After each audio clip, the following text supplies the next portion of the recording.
Okay, so thank you everyone to the Acme stakeholders meeting. Today we're thrilled to have Jill Pullliam, the founder of Bete.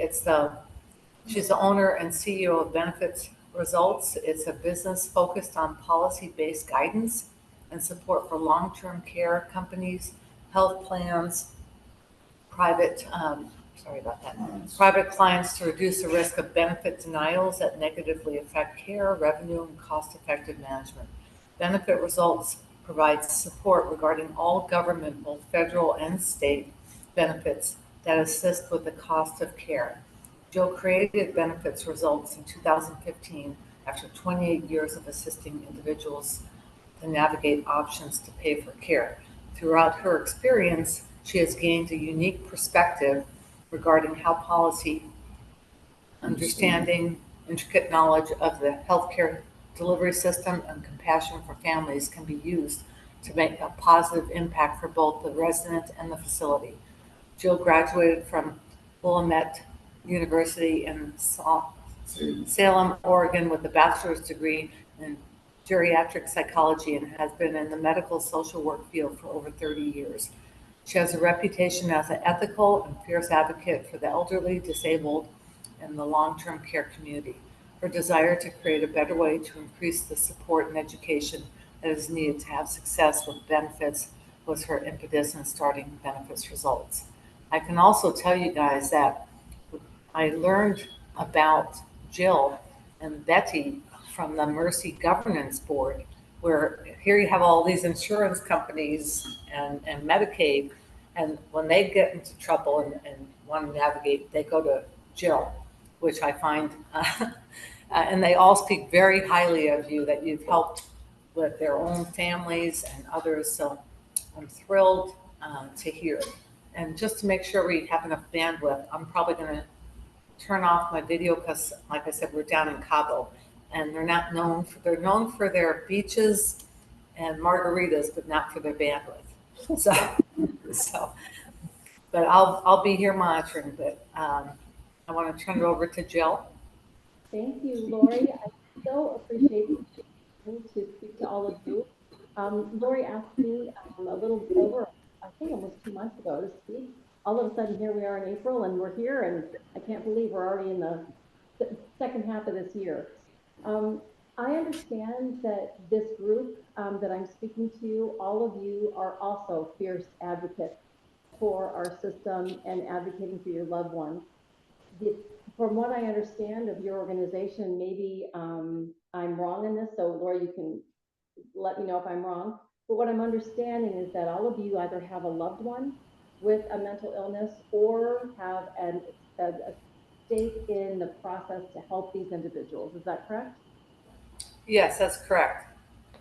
And I'm also assuming that in the world you live, you have interfaced with many government programs, whether yourself or with your children or with your loved one, that you've had to involve yourself in Medicare, Medicaid, Social Security, disability. I'm assuming you all have been involved in that world. Sadly, we've all had to learn, um, and it's not always been easy to navigate all these Very difficult. different systems. It is very difficult indeed. And this is why my career has been spent on helping families maneuver through all of these very, very complicated programs. And for some reason, what has happened over the course of my career as a social worker, it always led me back to this piece that everybody, I don't care how much knowledge you have, college degrees you have, money you have, everybody needs help with these programs. And so I wanted to create a service that allowed this compassionate education to be the cornerstone of what we do. So speaking to you today is just I'm pleased to do that, pleased to be a resource for you. I'll tell you a little bit about benefit results, but I'm going to share my screen first so I can show some of my slides as I'm talking, and I'm hoping I do this right. Let's see if that works. That looks good. We can see it. Excellent. I love it when I can get technology to work. I'm going to switch this to this screen, and I hope you can still see it. Can you still see it now? Yes. Okay. We can see, Very we good. I can't have to move it to my other see screen. So, an elephant. I'm sorry? I can see an elephant. Oh, you can't see my screen? No. Okay, we're gonna do this again. Hang on one second. That's my daughter. We took her to have an interaction with elephants down in San Antonio. It was fabulous. Oh. Now tell me if you see. Now I can see it. Excellent. So this is my team, the picture that you're seeing. We have actually two more coaches on board that are not in this picture. The dog in the bottom is my dog Ruger, and he is just recovering from back surgery in this picture. And so we were all gathered around him, cheering him on through his back surgery. So he's not one of our coaches, but he's an inspiration to all of us. The reason why I started Benefit Results was basically because of this passion I had about helping families maneuver through these very complicated benefits. But before I knew it, what happened is we went from being this idea of just helping individual families to exactly what Lori was saying. We are now benefit coordinators for Mercy Care.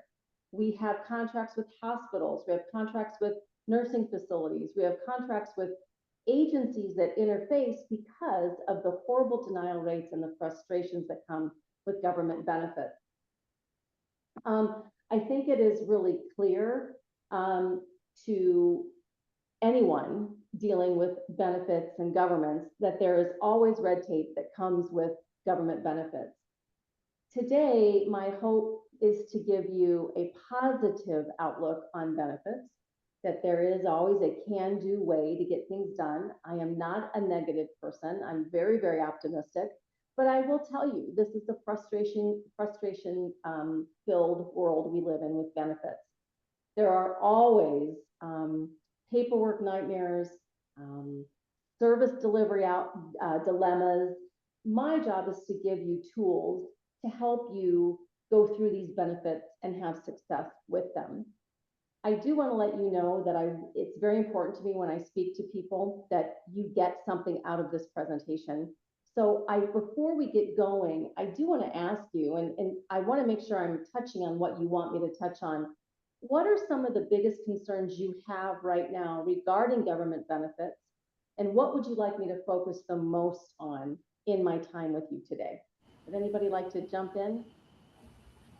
Well, often we're hearing now that people are getting denied SSDI.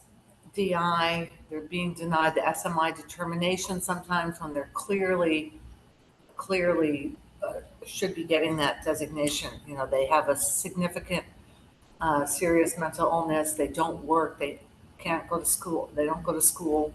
So I think that is really important. And then also I'd like to talk about the Altex, because I see a lot of people that are aging that really need the hands-on skilled nursing, and then they get denied because they have a serious mental illness. Absolutely. I have specific slides just for that, indeed. Frances has her hand up. Yeah, if I could just ask this question. So my son first got a diagnosis of bipolar when he was 15, 16, had like 3 hospitalizations, but then nothing more, no more hospitalizations until the age of 22. So that they're telling me he does not get extra benefits like if his parents were to die and so on and so forth, because there was nothing between the ages of 16 and 22. It's considered that he got mentally ill after the age of 22. Yes. Is that right? I am going to talk about that as well. I have a slide that will discuss. Okay. Thank you. Thank you. That is something I do hear a lot. It's an unfortunate timing. Whoever came up with the rule, right? 22, 21, 25, it doesn't make a lot of sense. So yes, we will talk about that as well. Anyone else have a specific issue they'd like me to address? Yeah. Well, jumping on Lori's question about Altex, I've worked with individuals with serious mental illness, and populations living longer, thank God, because at one point they were getting really poor health care. Now they're living longer. but no assisted living or other facility like that regular old people go to are accepting our people because they have a mental illness. Right. So beyond all tax, it's a problem in general. And just this morning, I was talking to Dr. Chern, who's on the call, of where is our geropsychiatry? We don't even have those specialists in our field. Yes. I will address that as well. There is a very specific reason why our state looks at SMI diagnosis and mental illness different than medical issues in terms of the LTICS program, which we'll discuss. But I also do have some options for that and some encouraging words about that piece for you.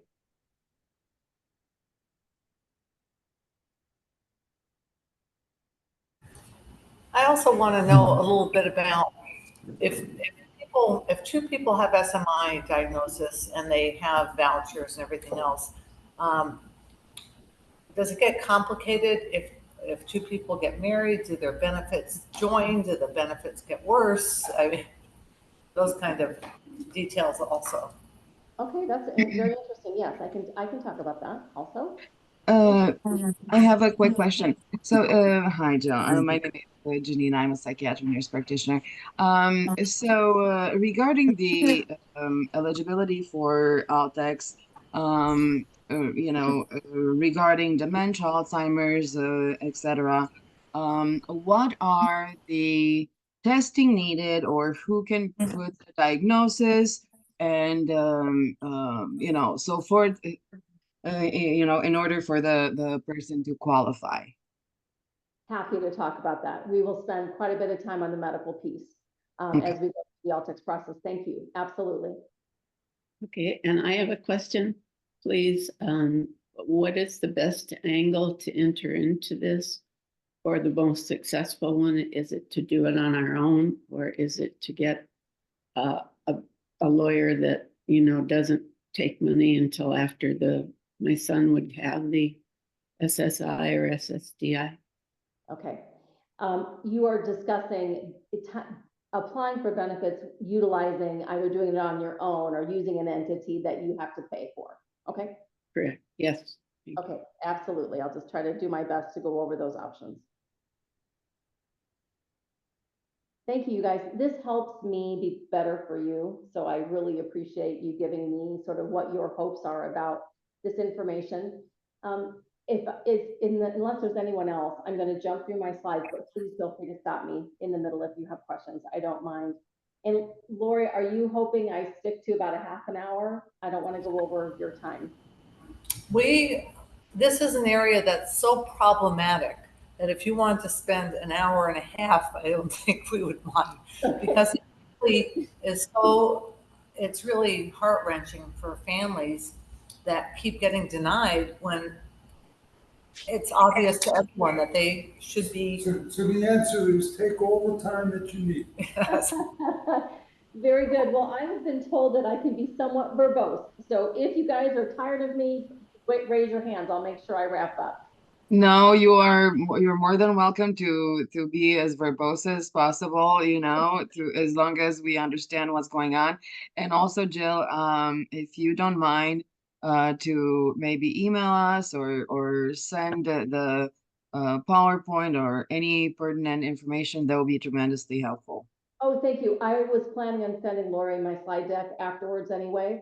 I'll make sure I do handout format. And if there's something else we talk about, that I'll make a list of things that I can send you also. If wonderful.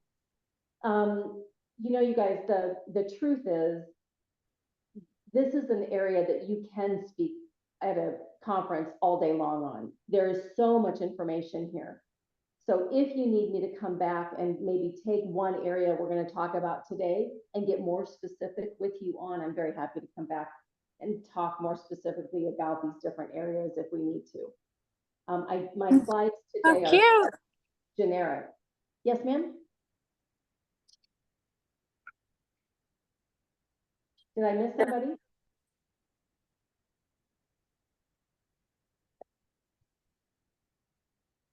I'm sorry, did I miss somebody?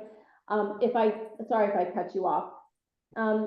When you're talking about government benefits, One of the negative things that happens is that most people learn about benefits by trial and error. They learn about how to apply from maybe a school they went to. They learn from healthcare professionals. They learn trial and error, and they learn from friends. The problem with this is that everyone has their own take on benefits. Everyone has their own personal situation. So if I apply for All-Tex and I didn't have any problem at all, I'd say to someone who asked me, oh, the piece of cake, no problem. But you talk to another person who maybe had income issues, resource issues, and they're going to say, oh my gosh, it was horrible. So the getting information through these means often means that you're looking at least a 78% denial rate. This is a sad reality of our state system right now. All the government benefits, All-Tex, Social Security Disability, SSI, veteran benefits, you are looking at least a 78% denial rate. When I first started this work in the early 90s, it was about 42%. And I thought I was going to change the world. I thought I was going to make it so much better because 42% was horrible. Look what's happened. The more we go on, the more rules, the more regulation, the more online, the more where do you go to get the information? It's just creating more and more barriers to get people on the program. All government benefits are complicated. They're paper driven, which is a problem for people who need to prove things, to have a paper to prove it. In my humble opinion, many of them lack common sense. It's more about bureaucracy and the process than it is about people. It is not looking at the individual, but looking at how your paper can support your process. Many state programs and government programs have very, very strict guidelines in terms of timeframes that they are asking for documentation. So if you miss that window, you get denied. Right now, just on an offshoot, All-Tex, when they give you the request for information, you've got 10 days. You can't do it in 10 days. They may give you an extension. Sometimes they don't. They'll just say, I'm going to deny the case and you can reapply. This is why we see so many people applying and getting denied, applying, getting denied, is because these timelines are not, they're not able to meet those needs. And then I'm sure this is not anything surprising to you. You can call a government entity like Social Security and get one answer, call back the next day and ask the same question and get another answer.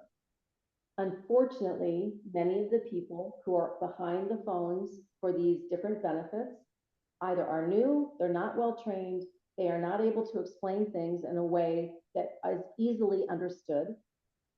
And so this is why I created Benefit Results.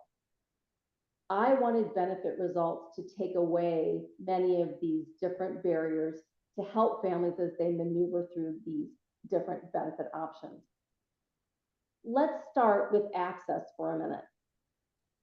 Access is Arizona's Medicaid program. It stands for the Arizona Healthcare Cost Containment System. I would imagine that many of you who have loved ones with an SMI diagnosis, or maybe a family member that's aging, has a lower income, they are on Access. There are multiple branches of Access, and I did this graph just to illustrate right away, oh my gracious, how confusing is this, right? You've got one side of Access that is just for acute care. This is hospitalization, doctor visits. Generally for people who are low income, there's an income level based on how many are in your family. Does not pay attention to asset at all. It's just monthly income. Once you get on the acute plan, you get to choose the program contractor that you want to do business with. This is the list of them that are currently in the health plan world. Think of it like an insurance company. This is the network that you work in. Access pays these program contractors a capitated rate per member per month, and they manage these cases as cost effectively as they can. There's another branch of Access called All-Tex, or the Arizona Long-Term Care System. Completely different eligibility process, yet under the same umbrella. So right away, who you go to apply is a question. You apply at the Access Department, the Department of Economic Security with the acute care, and you apply at the Altex office separately. It's different. I can't tell you the number of people who tell me they've applied for Altex and been denied again, only to find out they were applying for acute access, not long-term care. So knowing where to apply becomes one of your first steps in good benefit processing. Under the Altex umbrella, there are 3 programs. A lot of people don't know this.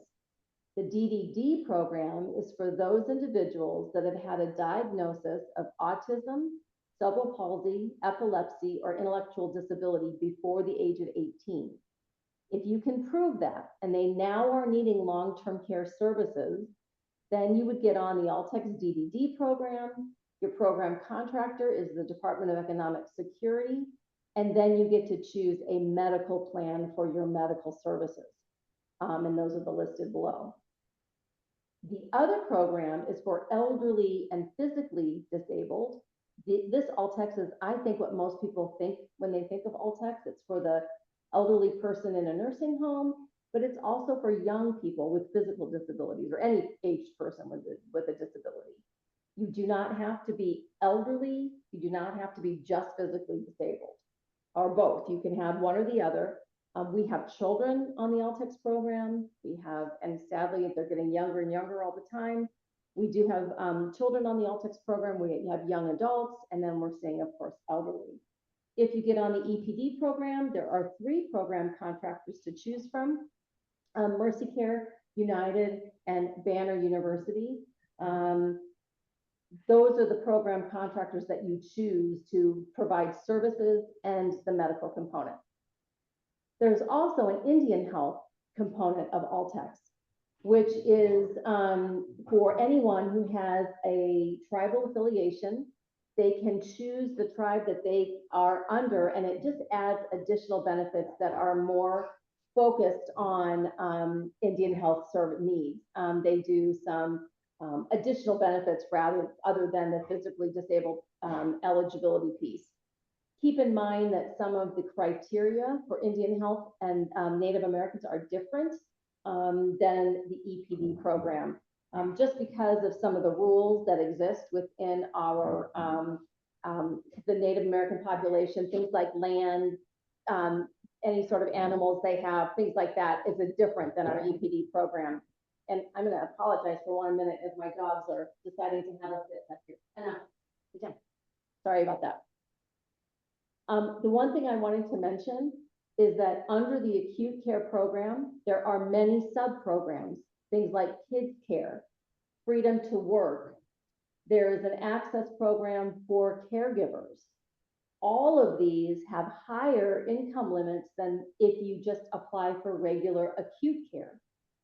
So the takeaway is, first of all, if you're going to apply for any of these programs, make sure you're applying for the correct type of program. Freedom to work is a great example. This is somebody who maybe is disabled and they need help getting up in the morning, maybe getting into their wheelchair, but once they're up, they're functional, they want to go to work. Well, the access program says, look, we want you to do that. We want you to eventually graduate so you don't need access. We want you to work. We're going to allow you to make almost $6,000 a month before we disenroll you from access. So many people don't know about this Freedom to Work program. So if you are looking at someone who has acute benefits and you are worried about them losing them if they go back to work, please know there's this program called Freedom to Work that is wonderful and totally underutilized.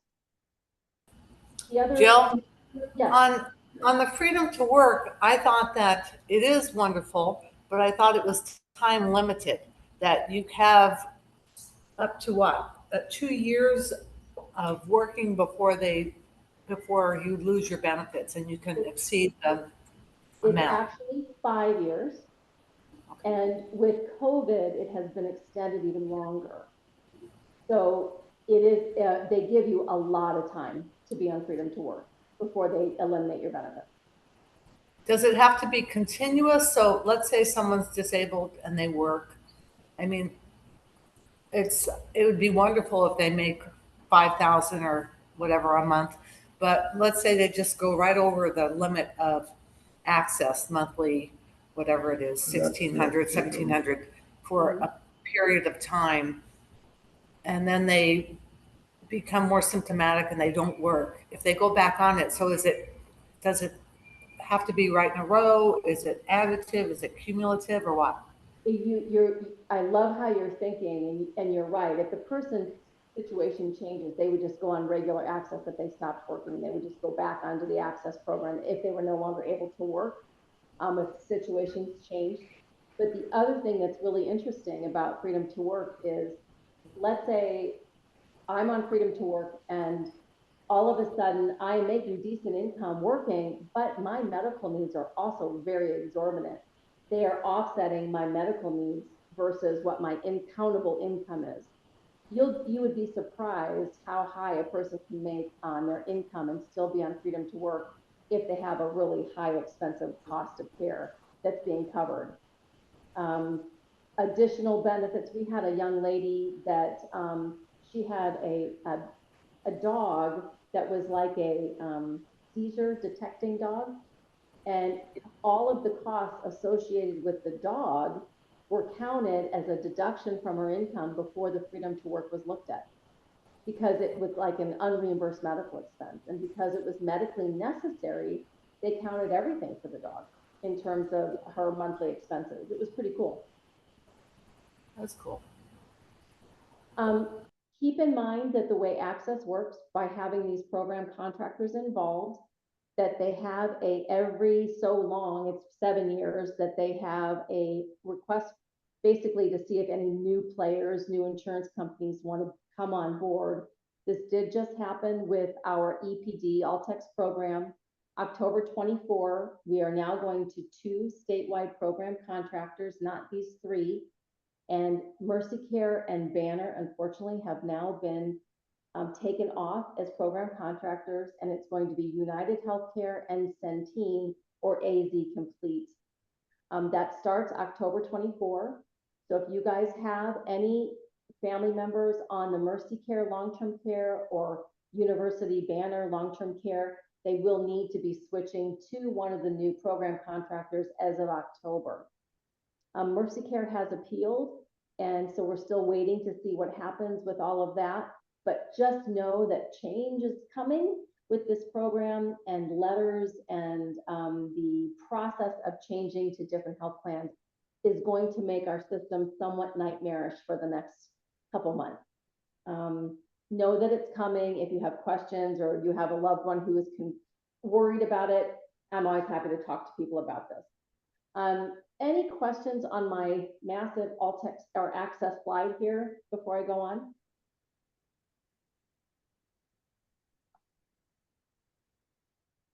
Okay, so what we're going to do is we're going to isolate that. Oh, I'm so sorry. Go ahead. I was trying to get it unmuted. So if you're on Mercy Care, is it just, are you going to have to switch to something else? Or is it just if you're on the Freedom to Work and Mercy Care? Thank you for that question. If you are on the Mercy Care long-term care plan, that's the Mercy Care EPD, or elderly physically disabled program, you will need to change. If you are on the acute access, or you have maybe a REBA through Mercy Care, you don't have to worry about changing. It is just a long-term care piece. Okay, thank you. So can I follow up? Of course. So I'm realizing that I'm confused about the different programs, and I apologize because I came in late. Don't need to bring me up to speed. But if somebody is just on All-Tex, and it's Banner Health, I think I'm hearing that program, Banner Health, is going away, and that there will be a transition. And now I'm going to cry. I know. I will say that there are many of us who are crying over the decision that Access made. I could go on for days about what I feel the decision was based on. But unfortunately, the 2 local companies, Banner and Mercy Care, have now been ousted from this program. Banner and Mercy Care have appealed. There are a lot of us hoping that they get some semblance of population after October 24. But right now, it is important to start being prepared that if those appeals if they don't win the appeals, that if you are on Banner All-Tex or Mercy Care All-Tex, by October, you will be given the choice to change to either United or Centene, which is, they call it Arizona Care Complete. So what that means though is that the care facility that our loved one is in, that they have to begin that approval process like now? I mean, what happens if they are not then approved for one of these new insurance? Allison, you're right on the money. This is our biggest concern. Can you imagine? I mean, it's almost 16,000 members that they're transitioning. It is going to be a massive debacle, in my humble opinion. But what is going to happen is there's going to be a massive grace period. Your loved one will stay where they are. They will get the care they need, and they will just maybe have a single case agreement until they get the mess taken care of. Okay. Oh, thank God. I just want to reassure you, access says one thing, and I'm a huge proponent of the system, you guys. I'm not negative, but I do want to say it is, anytime there's a change like this and you are moving 16,000 members, it's a mess. It just always is. So what is most important, and Access would say this as well, they are very committed to your loved one getting the continuity that they need. If the loved one is in a facility that is only contracted, let's say with Banner and no one else, they're going to have the time to switch to a new program contractor to make sure, that contractor has a proper contract. But in the meantime, they'll be doing single case agreements with the new contractor to make sure the person can stay. There's no way they're going to be able to move all these people in the time frame that they're looking at if they didn't contract with these two plans. Okay, thank you. Jill, My heart will start Jill, beating again here soon. I'm glad I could provide some reassurance. I'm sorry, Dick, go ahead. what is the stated reason for the change? Now, we can speculate on the underlying real reason, but how do they rationalize and state their noble reasons for the change? Well, the request for proposal process is a very detailed contracting proposal that I think seven health plans did a bid for. They submit a proposal about the services that they'll provide, the cost effectiveness nature they'll provide, the cost to access, the cost savings to access, the member satisfaction, all those things. And then Access, every so many years, looks at them and determines who scores the best in terms of their criteria, who scores the best, and they award the contracts to those health plans. It's supposed to be non-biased, it's supposed to be fair, it's supposed to be, here's the 15 things we're going to look at it, and we're going to score you based on those things. There's a lot of frustration about whether or not the 15 things that Access looked at is what people care about or not. I'm sure both Centene and United, which are the largest national health Medicaid companies in the country, they're going to be able to bid much lower than other companies. And I am sure when it all comes down to it, Arizona is the Arizona healthcare cost containment system. It is all about most cost effectiveness for the health plan or for the state.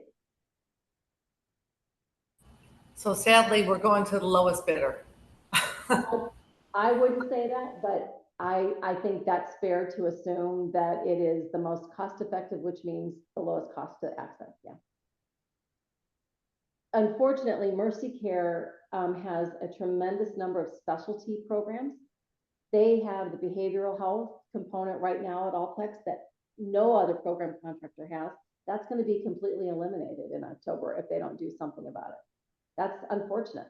So I think Access is going to have to pay attention to what is being said out in the, all the grumblings that are going on.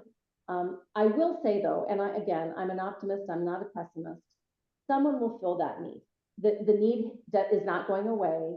Access is going to have to address the need, and whether or not that Centene and United rise to the occasion and offer services, maybe they will. I hope so. Right now, I'm concerned, but I also know that our programs in Arizona, as much as frustrating as they can be, do provide a tremendous more service than most other states. And so I think we're in a position of advocacy. We've got a lot of loud people like myself out there that can make a lot of noise if we see programs going away. So Jill, I'm sorry to ask this. So you said that the mental health services will fall as of October, or right now Mercy Care seems to be the largest advocate for behavioral health programs with the Altex population. right?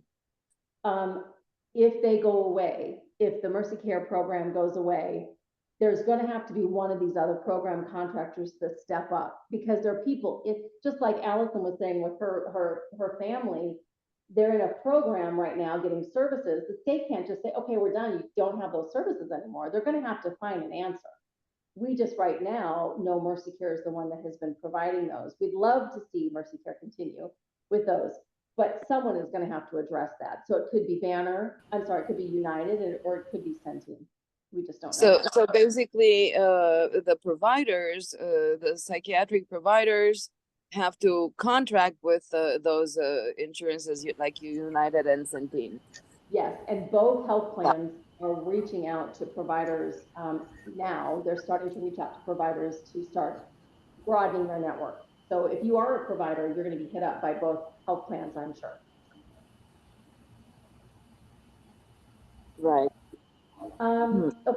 That's going to be quite a transition. There is no doubt.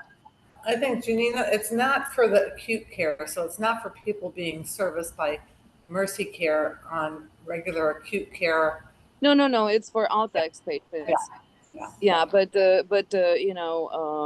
I do have a lot of patients that have Altex, so that's why I'm. What's going to be happening in the next couple months? We are anticipating that members will be starting to get letters by July, giving them an option to choose which one. If they don't choose, they'll be auto assigned to one of the two health plans. We should probably know sometime this month if Mercy Care is how their appeal went. Same with Banner, we'll know how their appeal went. But I think we all need to plan that providers and members are going to have to start thinking about this change come October, so that it's not a panic, right? When the letters come out, they're going to be able to tell people the time frames about when they have times to choose. And then if they, let's say the person chooses the Centene folks, and their provider, group home or wherever they are is not contracted with Centene, there's going to have to be a time frame where things are covered, even though they're not contracted. They're just going to have to. I don't know how else to say that. People need their services. They're not going to just be dropped off because they're not in network. There are a lot of meetings at this with Access, you guys. You can also go online to the Access website and get, and I would encourage you to do this if you're interested. You can get notifications anytime they upload something different into this. It's the waiver or the RFP process for the elderly physically disabled program, and you can get emails sent to you directly. In my stuff, I'm going to send you guys, I'll send you the link for that. Thank you. You bet. So as you guys know, the Altex program is our Medicaid program for chronically ill, elderly, and disabled who are at risk of nursing home care. These are not for individuals who are able to do all their own ADLs on their own. It's really for people who need daily hands-on care.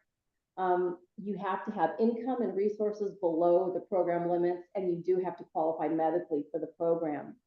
The timing of an application is super important. Most people apply too soon before they have their ducks in a row. That's another reason for the ineligibility rate. But also remember, when you apply for Altex, even though it's going to take about 45 to 60 days to get approved, if everything is done correctly, the person's care coverage goes back from the first of the month that they applied. So if you apply in January, but you're not eligible until March, they do go back to January to pay for services. In the olden days, not that olden, only about probably like 7 years ago, it was 3 months prior to that month of application. So you could get, instead of it being January forward, it was October, November, December, and then January forward. So that was taken away quite a while ago. So timing of the application is really the month that you want services to begin. Is there somebody else? Nope. When you are on Altex, you get the acute services, of course, and then you can get care in a hospital, nursing home, assisted living, group home care, but you can also get a tremendous number of home and community-based services available to you. I listed them out here. I won't read them all to you because you all can read, but what's important is that because our program wants to keep people at the lowest level of care possible, you can get a tremendous amount of service at home to keep you at home, because it's more cost effective than being in a nursing home or an assisted living. So things like respite care or getting durable medical equipment, maybe a home health aide, they can provide services at home that do not exceed the cost of a nursing home. So the only thing about this to remember is 24-hour-a-day care at home costs more than a nursing home does. So if you need 24/7 care and you don't have someone to supplement what services are being provided at home, they likely will want you to be in a nursing home or an assisted living. Does that make sense to everybody? Yes. Yes. Any questions about any of these benefits listed? Do they have a breakdown of the number of hours that it's more cost effective to be at home? Oh boy, that could be another hour training. And I'll explain why. Each person, when you are on a Medicaid program, pays what's called a share of cost. When you're on Medicaid, the federal government says, we want you to pay what you can for your care. That is basically your income minus a personal needs allowance that they allow. How the cost effectiveness works is, if you were to go to a nursing home, what would the state have to pay for you? Well, if my share of cost is $2,000 a month, I'm just going to use round numbers for a minute. If my cost is $2,000 and the nursing home is costing the state $6,000, that means they pay $4,000, because I'm paying $2,000 and they're paying the $4,000 to come up to the $6,000. So my $4,000 is what is my cost effectiveness is based on if I go in the community. The state needs to make sure that my services don't cost more than $4,000 if I am at home. Otherwise, it's more cost effective for me to be in the nursing facility. If my income is $800, you can see how that changes what the state pays, and my cost effectiveness now is closer to what, $5,200 a month. So cost effectiveness is based on what I pay for my care and then what the state ends up paying the difference of. I have a quick question. Can these Altex elderly and physically disabled have family member caregiver reimbursement the same way that is done for DDD? Yes, ma'am, absolutely. It's called attendant care, and that's the one down in bold on the bottom. And it basically, a family member can be the paid caregiver, absolutely. But that is part of the cost effectiveness, right? If they're paying the family member 40 hours a week to be the caregiver, that's being paid for their care. Great. I have a question too. When you refer to people or the state or Access wanting people to stay in their home, if it costs less and they don't exceed that magic number, I thought all text was counted assets against you. So I don't. Can you own a home and still be an Altex?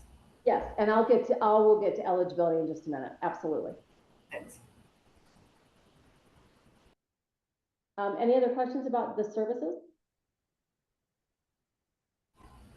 Keep in mind that the hours available to the individual is based on an assessment tool that the case manager does to determine how much care can be provided at the least amount to keep the person safe and in their home. So you may talk to one person that's getting 40 hours a week of personal care. You might talk to someone else who's only getting 20. And when they compare notes, it's frustrating for the person getting 20. They're like, why are you getting 40 hours a week and I'm only getting 20? Well, it's based on that income calculation I told you about, and it's also based on how much hands-on care need the person needs and how much support they're doing and what other benefits are in place. If the best example I can give you is if you are a person at home and you have hospice involved, you know how hospice will come and do bathing? They are not going to pay Altex, or Altex isn't going to pay for services to have bathing if you already have it being covered by somebody else. That's kind of like double dipping. So they say your bathing's being covered by hospice, you have a nurse coming in, we're not going to provide those services, so we're going to add on to that to give you what you need. So it's sort of a combination of the services that are already in place, the benefits from any other entity like VA or wherever else are getting benefits, and then also the cost effectiveness. Hopefully that helped. So before you begin with any of these benefit journeys, I can't stress enough the importance of a strong paper trail. Make sure you have your ducks in a row. Make sure you have bank statements. Make sure you have access to all your banking information. Make sure you have very clear documentation. Things like something that you purchased, let's say a year ago, you want to make sure you have receipts. Remember, it's a 5-year look back for these benefits. And so they can ask you for things up to 5 years ago. So the more organized you are, the more likely you're going to make it through the benefit process more easily. If 78% of all applications are denied, being prepared and taking what I do, an assessment up front to make sure the person's going to be eligible, spending your time before you apply is super important. So with Altex, there are 4 things that we look at to make a person eligible. It's your income, resources, whether or not you're a citizen, and also the medical assessment process, which is called pre-admission screening, or PAS, P-A-S. So income basically is anything that comes in routinely. Think about things like Social Security, pensions, retirement. If your daughter is paying you $500 a month and everything that goes into your account at the same time every month, they're going to count that as income. So be careful. $700 bill of tax paid. I'm sorry? Sorry. Oh, I thought that was a question for me. That's okay. So right now for 2024, the income limit for Altex is $2,829 a month. It's much higher than acute access. So the acute access right now is about $1,215 roughly for a single person. You can see right away, this is 300% federal poverty level, where access is 100%. So it is much, much higher. So again, applying for the right program, right, will matter. If you are applying for Altex, the income limit is much higher. This is gross, not net income. If you're applying for someone who is married, the total income is $5,658 between the two, or just the ill spouse's income can be less than $2,829. I'm going to take a minute to let that sink in. Do you have any questions about income for Altex? So I have if, a question. So sorry, go ahead. I was just wondering, if they're only looking at the ill person and their income, if Uh-huh. there was someone that has high income, does that disqualify them, or how does that work? Great Oh, if they're married? question. So if you're married, they give you two ways to be eligible. If just the person's applying income is below 28, 29, you can get on, even if the well spouse is making 10 grand a month. Okay. If it is just the individual applying makes over the 28, 29, and they need the program, there is a way to get on the program, but it's called an income only trust, basically a bucket that holds the amount over the eligibility limit. So my horrible example is if you make 28.30, you're $1 over, you can't get on this program unless you set up what's called an income only trust. I took my slides about the income only trust out of this presentation because it's a lot. I think most importantly, what you need to know is if the person needs long-term care, they cannot afford their care with their income, Altex can help. You just have to, you might have to set up an income only trust to be eligible. Is the income only trust to put all money above the 28, 29, and then it goes into a trust, and that trust is then taken by the state, or is that trust then given to your heirs? No, it's a really good question. If the state's going to pay for your care, they Okay. allow you to get on the program if they want what's in that when you pass away. Okay. Yeah, it is the only way. Arizona is what's called an income cap state, meaning that we draw a line in the sand when it comes to our Medicaid programs. Other states, you just pay what you can over the amount. You don't, it doesn't make you ineligible. But we do have this line in the sand, so it is very important. And when you're applying, you look at a person's gross monthly income. The gross monthly income can't exceed this limit.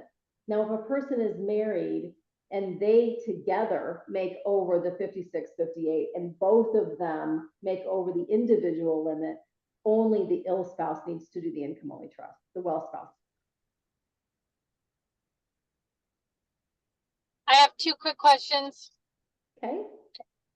So if you have a house, I assume, how does the house come into play? And that's question number one. And then number two question is, I assume you're going to tell me that non-Title 19 SMI does not have the option for an income only trust. That's correct. Only the Okay. Altex program does the income only Okay. trust. Yeah, yeah. And then, yeah, then just the house question. Go ahead. So you're perfect lead in to my next slide. So once you get past the income test, then they do look at your resources. When you are applying for, if you're a single person, you have to spend all of your resources down to $2,000. Now, don't let this panic you. If a person, let's say, makes $2,000, let's make it $2,500 a month, they're eligible based on their income, and they have, let's say, $1,000 in their bank account. Their income, the month it goes in, doesn't count as resources. That's income. So it's not like they're always going to be ineligible, because between their income and what's in their bank account, they're always going to be over $2,000. This is $2,000 if you don't include the income. Okay. There are exemptions to this eligibility. If you have a house in the state of Arizona, it is exempt. They do not count it for Altex eligibility. Now we're going to get to something in a minute, but this is, as far as eligibility goes, it does not count. If you have a house in Cabo or you have a house in somewhere outside of Arizona, they consider you not an Arizona resident, and you cannot get on the program unless you deal with that other house. You can have one car of any value. You can have prepaid burial plans.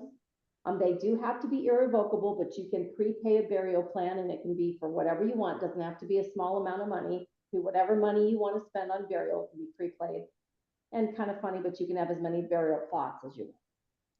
All of those things are exempt when it comes to looking at your resource eligibility. Now, if you're married, it becomes more complicated. And this is, again, what I mean by community spouse rules could be an entire presentation all on their own. But basically the logic is, if you were applying, if you have a spouse that needs this coverage, The state wants to see you spend down half of your resources before you're eligible. But your half cannot exceed certain amounts. If a married couple has less than $30,000, they want the well spouse to keep the $30,828. They're not going to require any sort of spend down. However, on the opposite side, if someone has $400,000 of resources, they don't just ask them to spend down $200,000. They say you have to spend down the maximum amount the well spouse can keep of resources is $154,140, plus the house, plus the car, plus the prepaid burial plans, and plus the burial plot. These are called anti-impoverishment regulations, and the purpose is to protect the well spouse from losing everything paying for the ill spouse's care. Do you see people getting divorces to get around this? In my almost 35 years, I've only had 2 cases where someone was divorced, and both of them wanted the divorce more than they wanted to save money. So it was more of an issue of, irreconcilable differences more so than planning for all texts. With proper planning, assets can be protected, and I very, very rarely suggest divorce. So, see if I can. So Chuck wants to ask a question. Is there a look back period involved? 5-year look back. So basically the state wants to make sure you haven't given away your money. So if today you're like, man, I better give all my kids my money so I can get on Altex, you have to wait 5 years before you can get on the program. That's what. Is that what you were thinking? Yeah. Yes. Yes. Now that I was going to ask that as far as if you're looking at a parent, an aging parent, could you begin the process of transferring assets into the children's name? But I think you answered it. It's a 5-year look back.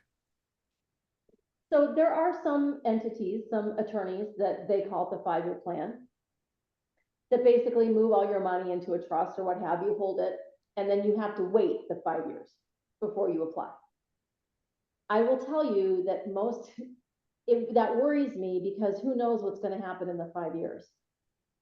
No, we don't have a crystal ball. We don't know. And if something did happen in those 5 years and you needed the program or you needed the money, let's face it, giving to your kids might, I don't know, some people have kids that might run off with it. I don't know, but it might be nerve wracking. But if you do need care and you've already transferred this money, it creates a bigger problem. It's not that it can't work, but it is go into it with some real awareness of the rules and the implication so that you don't kind of shoot yourself in the foot with planning. So if the assets are held in a trust, does that preclude them from being calculated in the eligibility? Nope, it's all countable. The rationale behind that is that the state wants you to pay for your care until you meet these limits, and then they're going to pay for you. Because let's face it, if you put your taxpayer hat on, if everybody put everything in a trust, the state would have to pay everybody's care and they would go broke. So there are rules set to make sure that they're fair, but also to keep everybody from doing it. Most people who call me, and we've probably done thousands and thousands of these applications, most people who call me when they are in a situation where, let's say their wife has dementia and they're starting to worry about cost of care, they can call us and we can come up with a really good strategy for them to be able to get their loved one on the program using these rules allowable to make it very fair and reasonable. It doesn't have to be horrible. If you have $300 or $3 million, you probably need to pay for your care for a while before the state's going to help you. They don't care about your heirs getting your money, or, they want you to pay for your care. The people that we generally help are within this ballpark of the 154 to the 30. I'm helping a client right now who has about $300,000. We're working on a spend down plan. We're going to pretty much be able to protect everything she has left and get her husband on the program. There are rules that we can use, but you need to know ahead of time what you're doing to make sure you don't cause a problem with eligibility. Can you give an example of when you describe spend down? What do you use that money to spend down? How do you reduce the threshold? My next slide is on that. If you bear with me 1 second, that's my next slide. I just wanted to mention the other eligibility areas just to be mindful of. Citizenship is an issue. You do have to prove that you're a citizen. You can have a green card. You can be here legally, a legal resident, but you still have to prove that. Where you live is important. If you are in a nursing facility or an assisted living that does not contract with Altex, you cannot be eligible. They will make you move in order to be eligible. Keep in mind also, I say this to my team all the time, just because you can doesn't mean you should. If you have $6,000 a month of income and your assisted living costs $5,000, there's no reason to get on Altex yet.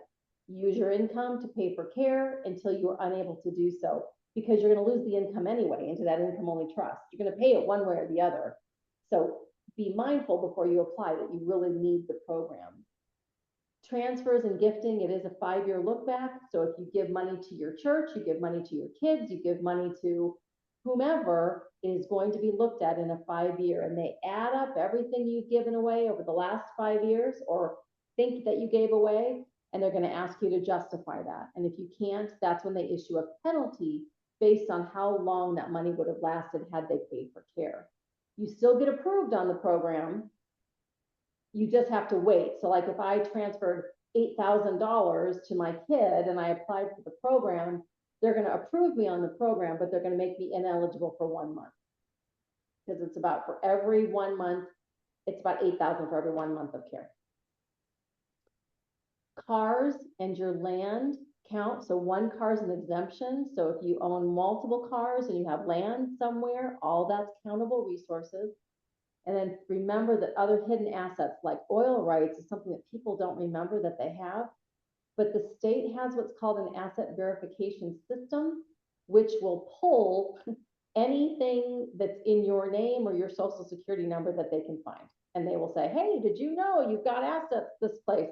So they will find them. So it's important to go into this knowing that we need to disclose what you have and be able to be honest about that, because they will find it. Here's my spend down slide, Ken. There are multiple ways to spend down. So spending down basically just means that you are going to reduce your resources to get you to the allowable limits. Of course, medical expenses you can pay all day long. You can pay off a car. You can buy a new car. I had a gentleman the other day, bless his heart, he's been pinching his pennies his whole life. His wife has dementia, has to place her in a facility. He's worried he's going to lose everything. He had to end up spending down $45,000, and he said, I'm going to buy myself a Tesla. I said, I don't know if I would do that, but if you want to, he says, I've always wanted one, I'm going to do it. He wrote a check for the Tesla. We reapplied, got him on the program because he spent down because the one car was an exemption. Now, would you go and buy a gazillion dollar Lamborghini? Probably not. The state might think that's funny, but you could in theory because the one car is an exemption. Anything for the client and the spouse. So people forget this. It's for both. So if you're if you're married, buying things for the house or new roof, carpet, remodeling a bathroom. The spouse needs for teeth done, and the ill spouse needs a wheelchair. You can spend down on those things. Also, final wishes are a very important thing to prepay, you guys. It's cheaper before you need it. So if you go to a funeral home and prepay for burial or cremation, you're going to save a lot of money and a lot of grief for your loved ones. So that all of those can be prepaid and have that count towards spend down.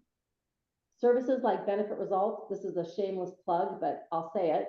You can hire Benefit Results to help you with this process, and that's part of your spend down. The same as you could hire a lawyer to do it or another legal entity for your planning. Also spending down on your house. We have a lot of people who pay off their mortgage. We have people who not necessarily buy a new house, but they buy a house for knowing that they're going to keep their loved one there. Maybe that has a casita or whatever, so that they can keep their loved one there.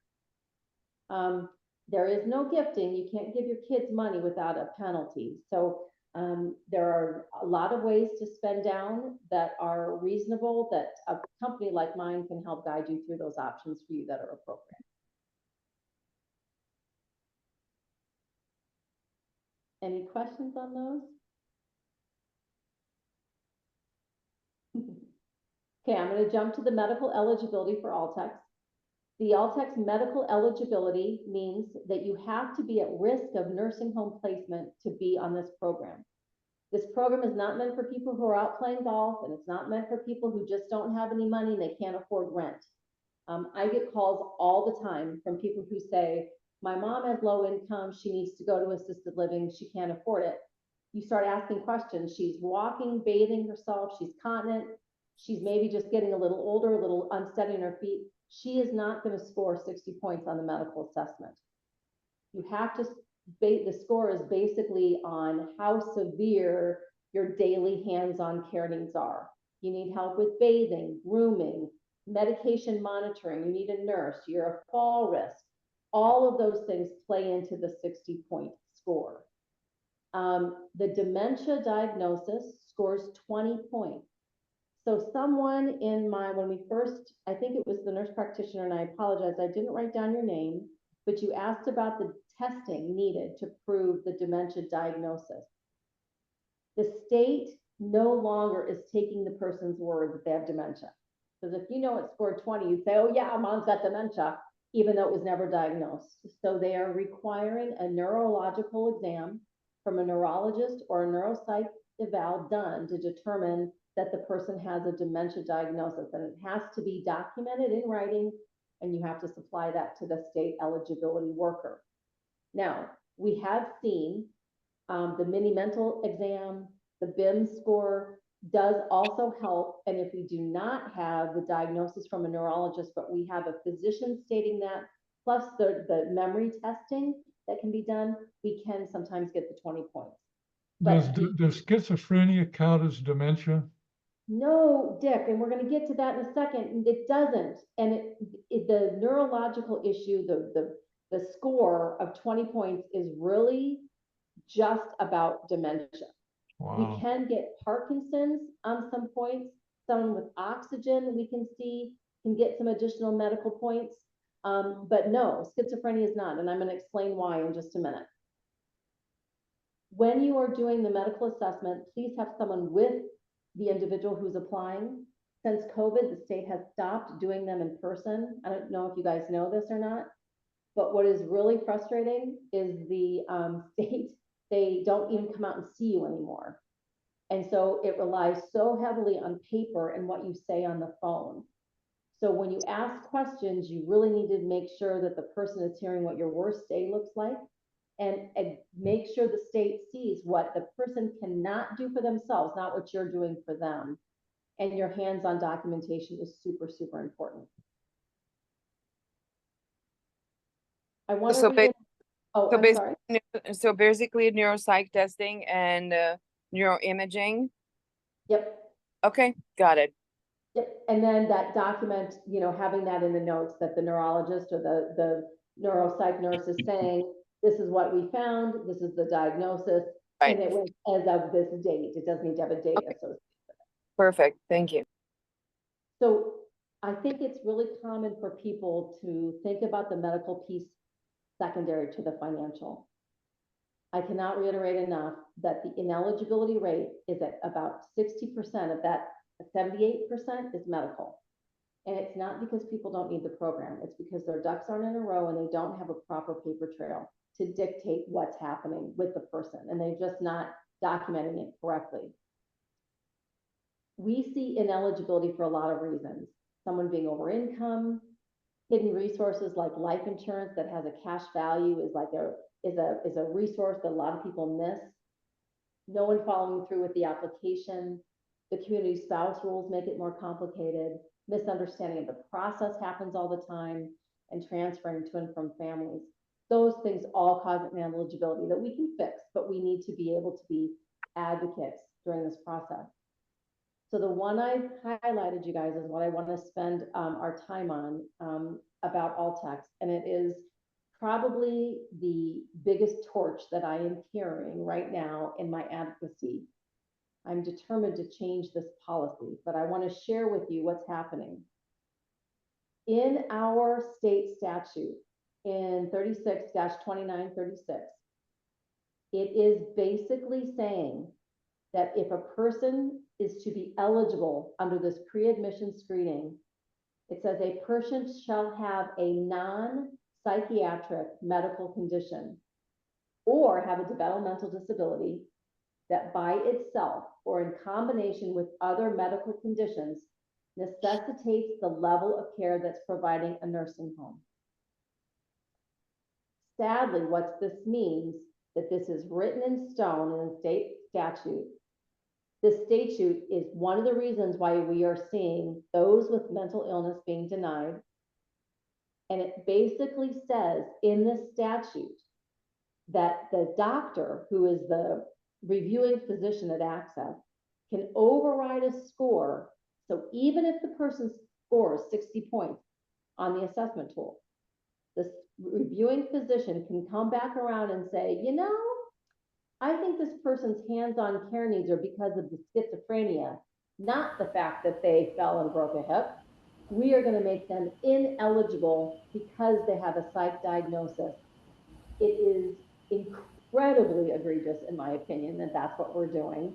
But this has been happening for a long time.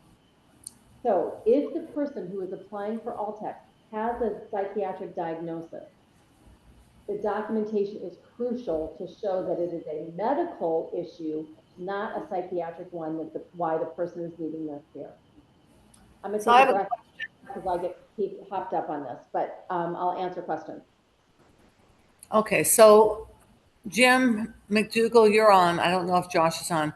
Is this something that we could try to change in the legislature, the AR 36550, to remove that discrimination?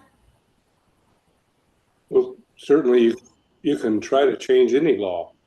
I can tell you this will be extremely difficult to change.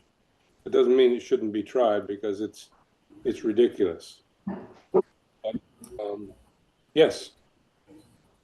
So you think it would be hard because it's going to cost money? No, they're going to be pushback.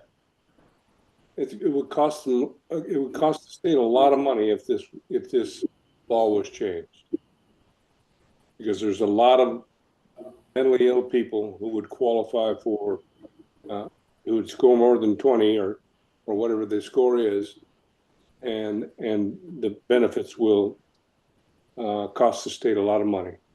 There may be some federal reasons too. I'm not sure.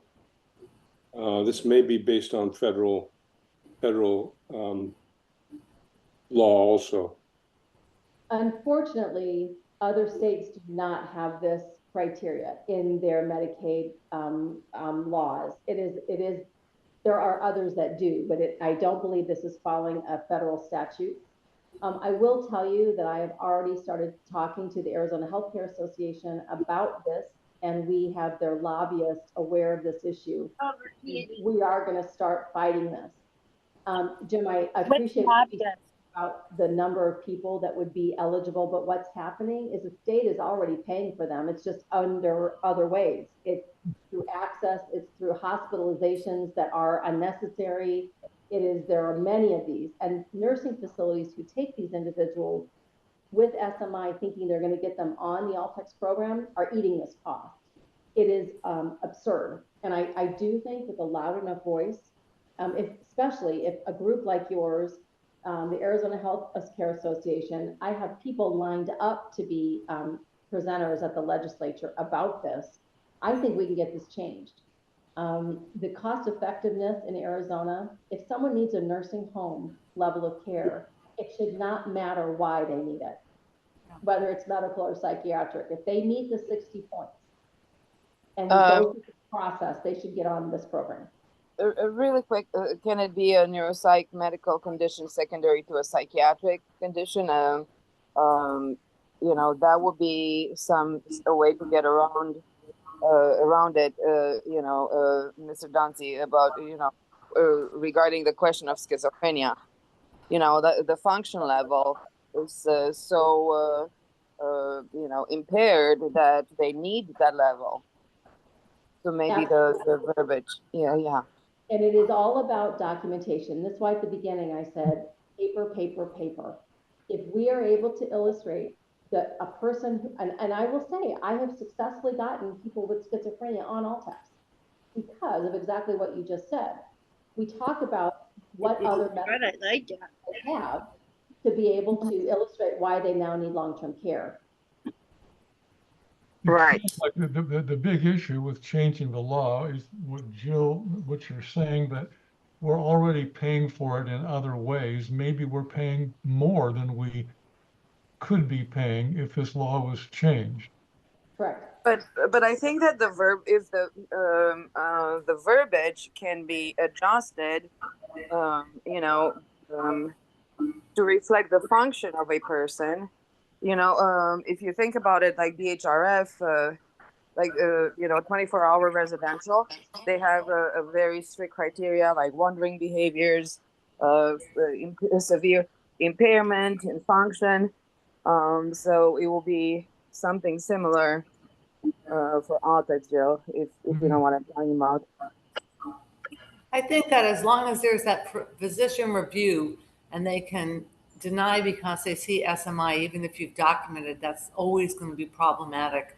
I think that we should start trying to change it and build a coalition with others that are like-minded, because I do think that people get to the point where they really need that level of care. And right now we don't have it.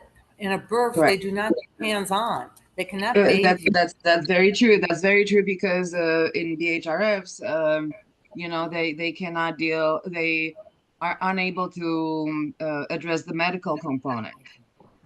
So I think we should try to change it.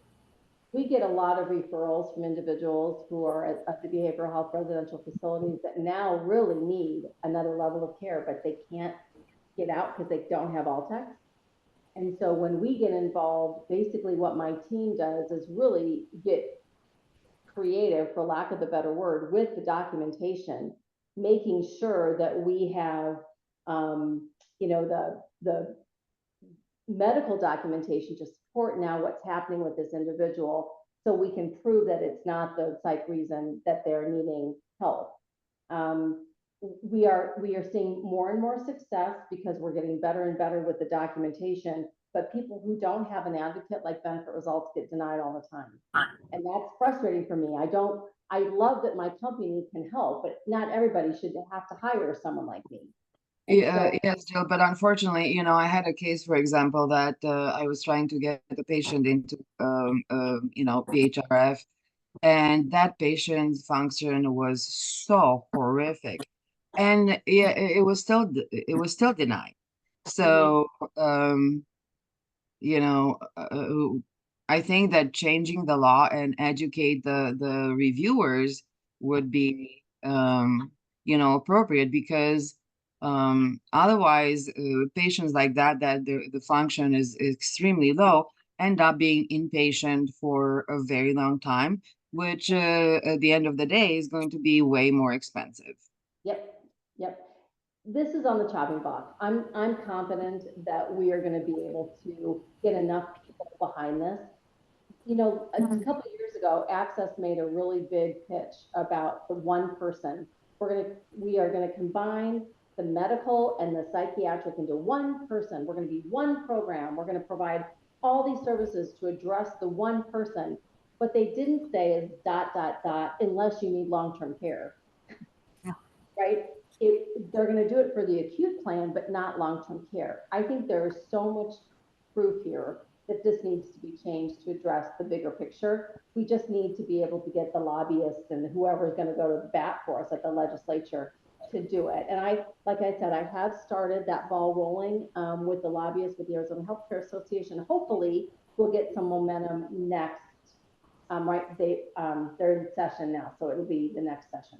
My God. So I see 3 hands up. I see Rachel, then Allison, then Crystal. Hey, yeah, my question, one thing was the lobbyist Willa Murphy, and then the second thing is this was a priority for Arizona Mad Moms, but we just didn't know how to put a bill together. But we've got 180 families that will come help you with this one. This is a huge problem. That just gave me goosebumps. Yeah. the idea that there's that many people that would jump on this, I think you're right. We've got some, it was not that gentleman you just mentioned, and his name is escaping me at the moment, but it's the lobbyist for the Arizona Healthcare Association. Derek Taylor? Okay, we'll Bill talk. Humble. So, Bill Humble is the one who's, isn't it? John McDonald. No. We can gather later. We'll figure it out, but yeah. Okay. It's good to know that other people are interested in this, and I'm sure we will be as well. So Well, Allison? maybe Yes, what so- we can do is put together a task force on it and make a meeting just about this issue and get the stakeholders involved. I'm happy to help spearhead that. I think that's a good idea. I think bringing Judge McDougall on board would be beneficial. He has a way with words. Love that. Yes. Thank you, Doctor. I mean, can I just say one thing that I have encountered this in my law practice over the past 20 years, and I asked about this. The answer was we exclude people with serious mental illnesses from all text because they're taken care of by another state agency. It's the same answer you get when you ask about substance abuse, and why substance abuse isn't included in the definition of disorder in our statutes. Mm-hmm. They want to segregate them so that they can hold down the cost, I believe. But I don't know. I think it's time to attack this problem. I'd be happy to help draft. Lovely. Thank you.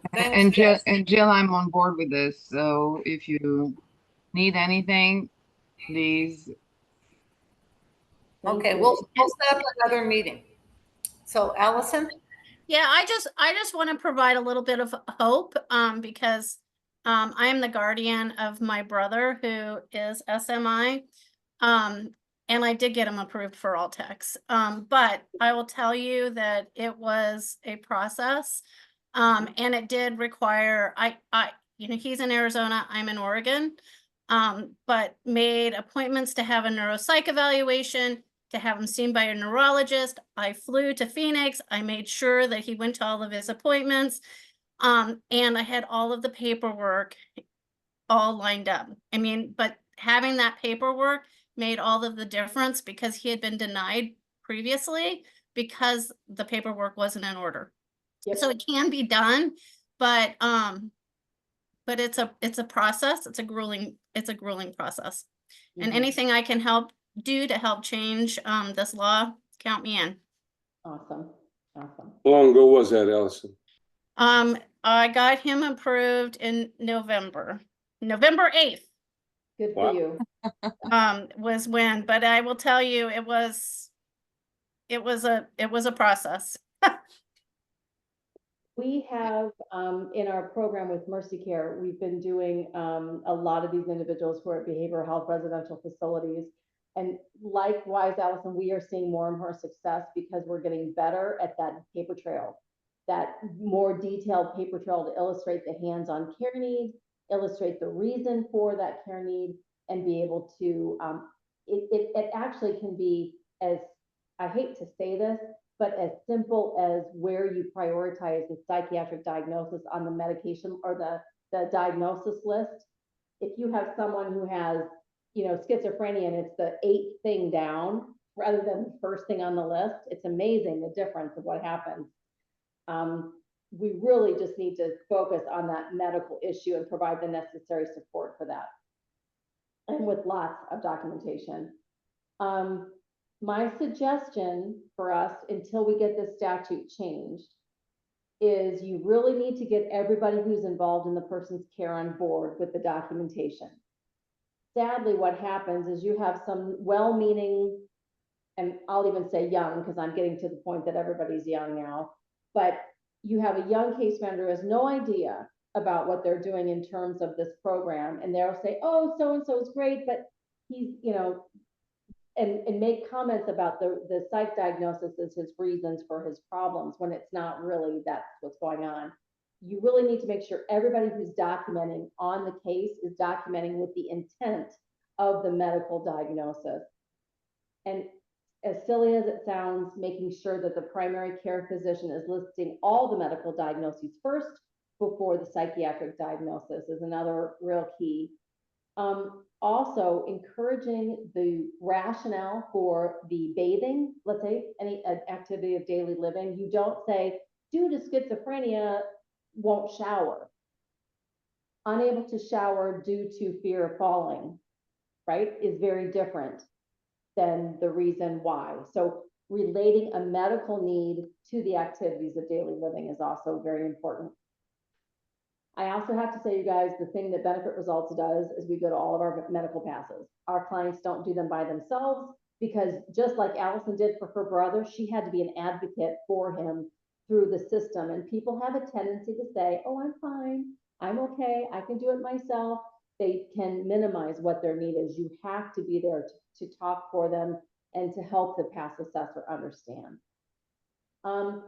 Those are my slides about all text. I have just a couple more slides and then we'll get done. I feel like I've taken so much of your time. Do you have any other questions about all text? I think I've covered most of the questions that were asked about all text. Anything else?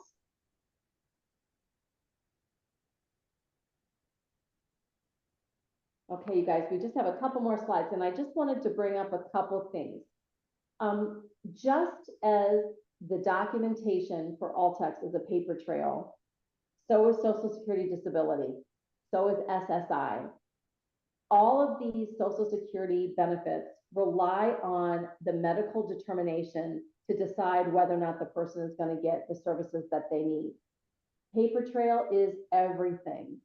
The person that asked me about whether or not to hire someone to do the application work, honestly, the piece that you get when you hire someone is the ability to do the medical assessment and the documentation that goes along with it correctly.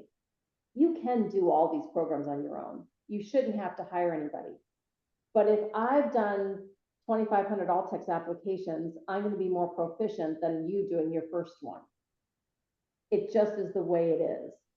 And so if you are going to hire someone to help you with the SSI or SSDI, know that yes, you don't have to pay a fee until they win. And they have capped the amount that they can recover now for the application work. It used to be other states allowed a percentage of the award. Now there's a cap for that. I think it's something like $4,500. I don't know the exact cap amount, but it's about that amount. If it's worth it to you to get the help, I think it's fine to hire someone, but with education, you can do it on your own as well. There are a lot of people out there to help you. Keep in mind that SSDI is based on the earnings the person is needing. So if they have not worked 40 credits, they are not going to get on SSDI. A lot of people miss this. They think my brother is disabled, he should get on SSDI, but you have to dig back through their work history to determine how many credits they worked in order to get SSDI. And the other interesting thing is 20 of those credits have to be earned within the last 10 years. So if you wait too late to apply, you may not be eligible for SSDI either. So SSI is the program for someone who has no income. They need the income, but they have not paid enough into the system. Right now, the SSI amount is $943. That's what you get if you are unable to, if you don't have enough credits. But remember, there's a resource eligibility for SSI. You can't have more than that $2,000. And you also do have to show, I know, right? You do have to show medical disability as well. Now, Rachel had her hand up. Rachel, I'm not sure if it's still up or if you have another question. My bad. So, I mean, sometimes I still hear people getting turned down for SSI that should have it. I think, Rachel, there's a mad mom that currently has a loved one in jail, and he's been denied the SMI determination, and he's had psychiatric hospitalizations, and it seemed bizarre to me. Remember that the SSI application does require a very detailed medical description about why they are unable to work and what's going on with them. The more detailed, the better. There is, if you are working with someone to help with SSI, that's hopefully what they'll do for you, and they'll dig that information. But there are a lot of cheat sheets about how to write a medical assessment that is going to do what needs to be done to prove to Social Security that the person needs the SSI. If the person, just for example, this family that has reached out to me and I think others, their son was out and has a behavioral health issue and also a substance use issue and has been denied. Now he's in jail again. Since he's in one place, can you get him diagnosed or determined while in jail? I know that you can't have the benefits, but can you get the determination? No, they won't make them eligible until they're out, unfortunately, which isn't great. But that is, you can do a lot of the legwork, I suppose, to get the application ready to go, but they won't determine the person eligible until they're out. Should we try and change that with a bill? Well, I know there's federal regulations that you can't have Medicaid or any, it's suspended when you go in and you're incarcerated. So I don't think it changed the big bill, but it would be nice to have the determination. I think that people can be determined SMI while they are in prison. SMI they can, but not SSI. Right. Yes. Right. It is very important. I think people forget about the medical and financial component for SSI. And so it is, sometimes people they don't have any income, but maybe parents gave them some money to live on, and now they have money in their bank account, or they win a settlement or what have you. It's really important to pay attention to those resources when applying, because it can make someone who's otherwise eligible not able to get SSI if we miss those. The other program I just really wanted to briefly mention about is the DAC program. This is basically an adult disabled child who has not worked enough to get their own disability, can basically piggyback off the parent's Social Security award. But this is the other person that mentioned, this is the other caveat. They can't get this because they were not disabled until after their 22nd birthday or determined disabled. This is a federal rule. This is not something that can be altered very easily, but you have to be at least 18 years old, but you have had to have proven that you were disabled between 18 and 22 to get this benefit. It's also important to remember that the person can only get these benefits if their parents are deceased, they are currently receiving Social Security, or they are disabled under Social Security. So if those things aren't happening, the child can't get the benefits. If that makes sense, everybody. You might have to, so I believe it's Is that a question for me? Maybe not. No, I don't think so. Okay. So does that mean unmarried adult child? So if they get married, they lose their DAC. They would lose the DAC, right? So then it becomes a matter of where they are. What are they going to be eligible for SSI? Are they going to be eligible for SSDI? Do they have enough credits? Maybe not. I mean, yes, if they get married, they have the risk of losing their benefits.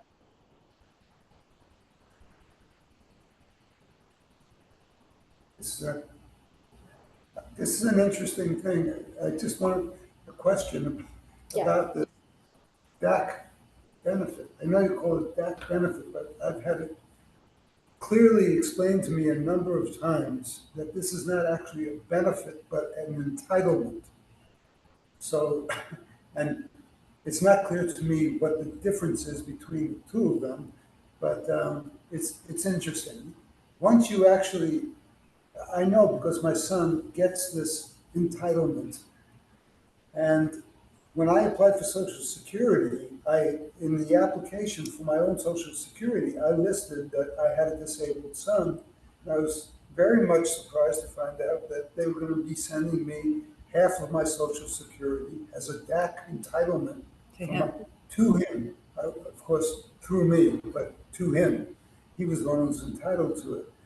And I was at that time, I was worried whether that amount of money was going to be more than the SSI that he was already getting. And so I said, well, I don't know anything about this program. I don't know how long it's going to last. So I told the Social Security office that I didn't want to get that entitlement because I was worried about it. And I didn't know anything about it. And they told me that I couldn't refuse to get it unless I also refused to get my own Social Security. It's very interesting. Yes. It is, I find your question about entitlement versus benefit really intriguing because to me, an entitlement means you get it because you're entitled to it. This is not that. There are a lot of hoops you have to jump through. There are a lot of ifs and whens and hows to get these benefits. So it's not like it happened in your case because being on Social Security and you saying you had the disabled child, then yes, he's certainly entitled to it.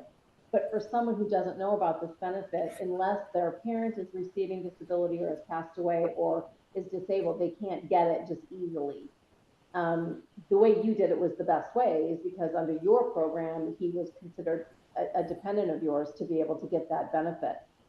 This dollar amount is based on the parent's amount of money. So everybody's amount is different. It's not a set rate like SSI is. The other thing you guys to keep in mind is you can get a combination of this. You can have a combination of SSI. Some people have a combination of SSI, SSDI. You can have DAC and SSI. It just depends upon the dollar amount. You know, the thing that I found interesting as well, since Chuck had to start taking Social Security at what, 72? I'm not thinking about whatever, the age where you're supposed to start taking or when you do. 67. But what was interesting is that when I finally hit the age where I had to take mine as well, they told me that my son would have been eligible for a higher amount, but then we would have to go back and reprove that he was disabled. I'm like, I'm not willing to go through that again, even if it was a couple hundred more a month for my son, because that just seemed like it opened up a can of worms for a denial, which would be ridiculous. But again, we didn't want to take the chance. So I said, no. So that I had to submit that I am forsaking his ability to get half of my Social Security. I have one follow-up question here, which has to do with marriage business. And that is, if my son were to have, say, a girlfriend and move in with her, is to stay there and stay there, is to stay after a period, well, actually, it would be the feds, after a period of time, going to say, well, this qualifies for a common law marriage, even if they don't get actually, and therefore you were disenrolled from your DAC. Is that a possibility? In Arizona, we don't recognize common law, so it wouldn't be here. Other states that do recognize common law, that might be an issue. I would be surprised if that would happen, but okay. The one thing you do have to keep in mind, a lot of these programs go on household income. So if they're living together and you're looking at the different, income that's coming into the household, you don't want her income to affect what he's able to receive. So the way around that is that they're roommates, that they each are paying their amount. It's not a combined household. So it's all about how you label the relationship and how they're paying, whether or not that household income is combined or they're both separate. We have two more hands. We have Francis and then Christine. Yeah, thank you. Jill, so earlier I had asked you about my son that, when he was 15 and 16, he had several hospitalizations, bipolar, but then he didn't have his first psychotic breakdown until he was 22. So they say he does not get any extra benefits. Now, his father did pass away back in 2014. So he does get SSDI and he gets SSI. Okay. but it's very, very low. Mhm. Well, the DAC amount is going to be based off the same amount, though. The Social Security that is being drawn is from your husband, right? So No, that no. So my son's been getting Social Security, that both SSI and SSDI, since his middle 20s, maybe about the age of 24. He's been getting all of that. And his father just, passed away, back in 2014, 15 years ago. so your son is getting the SSDI off as his own work credit. Only, yes. Mhm. So like his income isn't even $1,000 a month. Mhm. And had he been able to get his father's, half of his father's, Mhm. is from what is my understanding. And that didn't happen. No, probably. Do you have any documentation prior to 22 that you could support that the diagnosis was there? There just wasn't any. Yes, I have the hospital report when he was in the hospital. Yeah. It may be worth trying for DAC and submitting the documentation when he was diagnosed early, and then interventions that happened prior, but it is, again, goes back to that paper trail. One of the things I would recommend, if you guys have not done this for your loved one or the person that you're helping, the Social Security website has a My Account associated with it now. So you go to ssa.gov/my account. I would really encourage you to create an account and see what is available and see if there is something that you can do to increase your son's amount that he's getting. When you go onto the My Account, you can see exactly what's been contributed, exactly what's available in terms of dollars, other benefits that may be available. They are making the website a little bit better, believe it or not, and it is the best way to communicate with Social Security right now is on the My Account page. You can get new cards, you can change direct deposit, you can do all kinds of things on the website. It is important to have access to that so that you can advocate. You can even apply for benefits right on the My Account page. Well, we do have that. And like I said, I do have documentation that he was hospitalized at the age of 15 and 16, but because there's nothing between, the age of 17 and 22, because there was nothing, they're saying he's not eligible. And you did apply for DAC. Oh yeah. You did. And unfortunately, you're right in this loophole of these rules. And I don't know why, I don't know who created the time frame for it being 22. I'm not sure why that exists. Okay. But unfortunately, I think you're right. You're right in that mix of the policy rules that aren't in your favor. Thank you, Jill. Sorry about that. So Christine, then Dawn? Yes, thank you. Going back to disabled adult child, my son is a disabled adult child. There's a Social Security finding that he was disabled at 21. And so when my husband retires in a year or so, he will get the SSDI. Right now he's on SSI. Mm-hmm. So my question is this, my son will receive 50% of my husband's benefits. Is that correct? That's correct. They will ask your husband when he gets his Social Security, do you have an adult disabled child that was disabled? My question is about the amount of the benefit. So my son will get, as a disabled adult child, he'll get 50% of what my husband receives. Is that correct? That's correct. That's what that's my understanding, yes. But my husband will still get 100% his benefit, right? Yes. I just want to make sure. So it's almost in a sense getting 150% if you look at the family unit. Correct. That's also correct. Okay. And you can look up at socialsecurity.com or whatever it is, and you can look up the Social Security of what your husband's gonna get and what he would get. It has all the disability, It has everything on there.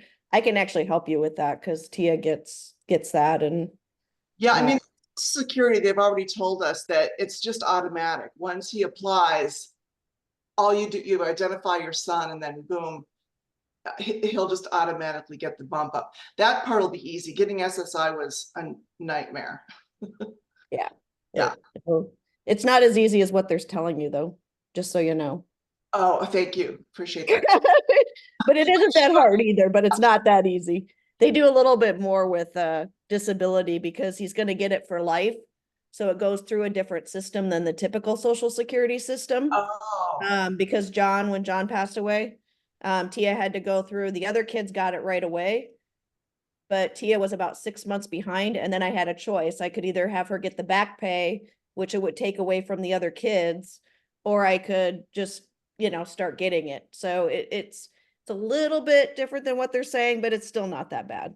I was mostly concerned about if it was going to affect my husband's benefit. That doesn't seem fair. Okay, thank you very much. Don, your question? Sure. I have a couple of questions, but it's related to the DAC. So this one probably isn't though. Our son is in jail right now, but we applied for SSI back in June and I haven't heard anything, but I'm just like, after you said they're not going to get it in jail, I know that they don't get it, but I'm hoping that they're going to follow through with that claim that started in June. Do you have any comment on that? It's my experience that at the Social Security office, that when they realize the person's incarcerated, it is pushed to the side until it is, and then not processed. And now, so we have to start all over. Wow. I know the file will be there. You'll have to let them know that he's being like, what, do you have a day of that he'll be out? He's got one more hearing and we think he's going to get a couple of years. So, in prison, but I've just not said anything because I've been like, just process this, and then if he gets it, then just tell him he's in, and That's not a bad way to go, Dawn. I would not say anything at this point and see what happens. Maybe they don't even know he's incarcerated yet. Let them process it and get it done. Okay, so I'll do that then. That's my tactic right now. So, but of course, if he gets it, then I'll just tell him he's in jail. So, but anyway, yeah, because I know it's been really slow and they keep asking for stuff, and I'm like, oh boy, I don't want to go through this again. But the other question about the DAC, okay, our son has had a disability since at first he was hearing impaired, then ADHD, then then the psychiatric, although ADHD is a psych diagnosis, but others, as he's gotten older. And my husband's retired, I'm semi-retired. Can we would he qualify for DAC based on those? And do I have to apply? Can I apply? He's now 25. I'm kind of confused on when you apply for that, the DAC. You can apply at any time for DAC. Okay. It's not too late. You just have to be able to show that the disability was before age 22. Okay, and it doesn't have to be any specific, because he's hearing impaired first, ADHD, and then the other diagnosis came later. So what I would recommend is that you cannot apply for DAC online. You would call the Social Security office and let them know that you want to put an application in for it and start it that way. Unfortunately, it's one of the ones you can't do online, or go to the office, which people hate doing, but it is not awful these days. They are getting people in and out better these days. But I would suggest that you get the application started over the phone with Social Security or at the office. Maybe wait till he's out of jail though. Right. I probably can't do it right now, but at least you have the SSI going. Somebody had told me that when I called SSI. One person told me about the DAC and then the other person didn't. And so I appreciate your presentation. Now I understand it. So, okay. Thank you. You're welcome. So I'm going to stop sharing my screen a minute so I can see all of you. I really appreciate your time. I know I've taken a tremendous amount of time for you. Is there anything else I can do or offer anything else before we end? Comments? I think we Hey, really I had information. a quick, sorry. Go ahead. Okay, so one challenge for this non-Title 19 situation it that and my ward is non-Title 19. That low in that, what did you call it? Something income trust that you have if you're on Altex. An income only trust. Yeah. Income only trust, that's what I meant. Her life would be vastly different if that was an option because her income is too high for Title 19. She's non-Title 19. Is that something we can run a bill for to allow non-Title 19 and Medicare, non-Medicaid patients do this income only trust option like we're allowing for Altex? That would be another great bill because it's discrimination. I mean, she's a mess because of non-Title 19 status and has been for years. Have you applied for any other access program like Freedom to Work or anything like that that would allow her income to be higher than the limit with access? No, her dad died and she has high, just her social security is high. She gets like a high amount. Mm-hmm. But there are the different programs at access. There's a program called Transitional. There's a bunch of different programs at access that would be worth looking into to see if her income limit is not higher. I don't disagree about IOTs for the acute population. I think that would be a really interesting idea to go through. But there is a You mean could her effective income be below the limit to get her on access? Right. Yeah, we looked into that. It's not an option, especially looked at all kinds of different things that could be deducted and it's not possible.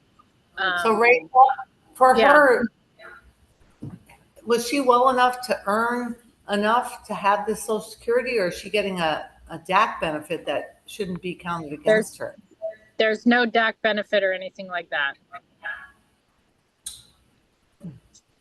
Right now she's getting $2,700 a month. I mean, her dad died and it went up from $1,400 to $2,700.